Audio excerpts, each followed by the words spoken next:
বীরসিংহ বিদ্যাসাগর স্মৃতি মন্দিরের প্রতিষ্ঠা দিবস উদযাপিত হলো। নমস্কার, আমি রানী ভাই।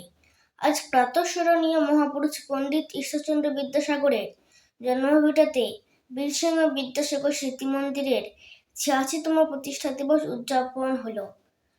মনীষীর মূর্তিতে মাল্যদান করে অনুষ্ঠানের সূচনা হয়। বিদ্যাসাগরের জীবন ও স্মৃতিমন্দির নিয়ে অঙ্কন প্রতিযোগিতার আয়োজন করা হয়। বেলা 10:30টায় রক্তদান শিবিরের আয়োজন করা হয়। রক্তদান শিবিরে 52 জন রক্তদান করেন বলে মহকুমা শাসক সুমন বিশ্বাস জানান। পাশাপাশি স্বরচিত কবিতা প্রতিযোগিতা এবং প্রাথমিক বিদ্যালয়ের দেওয়াল পত্রিকা প্রতিযোগিতা ছিল বিশেষ আকর্ষণের কেন্দ্রবিন্দু। নমস্কার।